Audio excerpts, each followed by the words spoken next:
पर पूरी बात बताएं। अगर हुआ क्या था, क्योंकि कल जो प्रेस कॉन्फ्रेंस की गई है वहाँ पर सिर्फ आपकी डॉक्टर के साथ हाथापाई दिखाई गई और जिसके बाद FIR भी लगी हुई है। तो अब आपने उस समय पूरा थोड़ा विस्तार में बताएं कि एग्जैक्ट और क्या हुआ था वहाँ पर।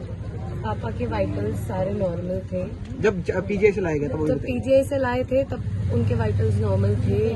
BP was good, pulse rate was good, everything was okay.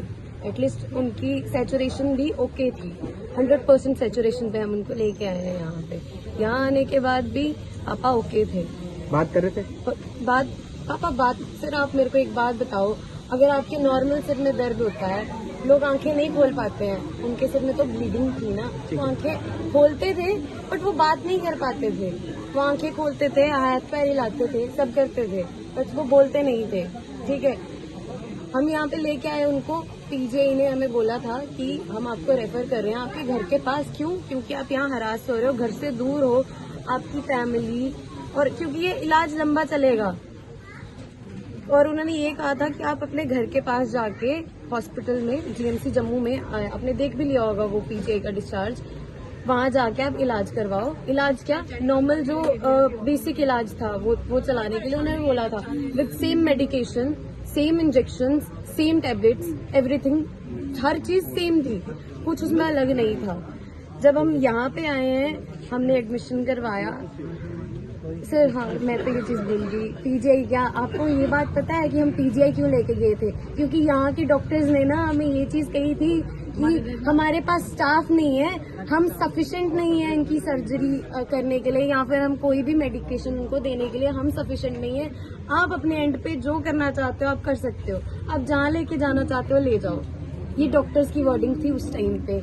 और PGI के रिकॉर्ड के हिसाब, PGI नहीं, GMC जम्मू के रिकॉर्ड के हिसाब से, वो 30 तारीख के रिकॉर्ड के हिसाब से उस पर लिखा है कि हम रेफर कर रहे हैं न्यूरो सर्जरी डिपार्टमेंट पे।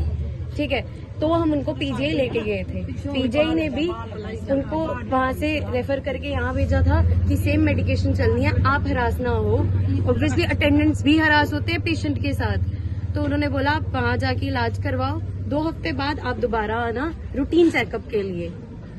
और हम यही सोच के बैठे थे कि हम GMC जम्मू जाएंगे, डॉक्टर्स अच्छे हैं और वो हमें, हमारे पापा को रिकवर करने में हेल्प करेंगे, बट ऐसा नहीं हुआ सर। उस दिन क्या हुआ, रात को भी वो नॉर्मल, रात को क्या एटलीस्ट उस दिन सुबह तक भी, कल सुबह तक नॉर्मल थे। वो डॉक्टर आए, आके उन्होंने सिर्फ इतना कहा कि हमें सक्शन करनी है। सक्शन क्या करते हैं कि जो पाइप डाली है ऑक्सीजन के लिए, उसको ट्रैकियोस्मी ट्यूब बोलते हैं, और वो यहाँ डलती है गले में। ठीक है, तो हम उसको साफ करेंगे, और साफ करने के बाद क्या करते हैं, उससे ना एयर पाथ खुल जाता है जिससे ऑक्सीजन अच्छे से अंदर जा सकती है।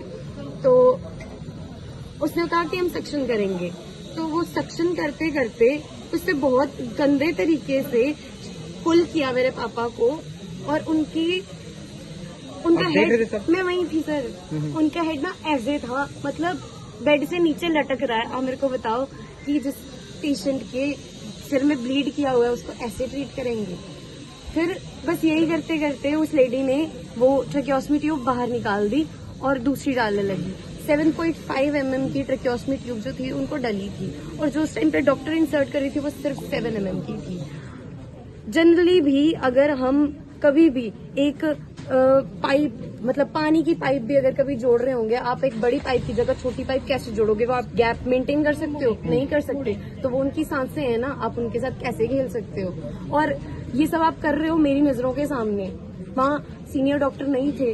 हाँ, वो कह रहे हैं कि वो डॉक्टर है, वो MBBS डॉक्टर है, she was not capable of doing a surgery.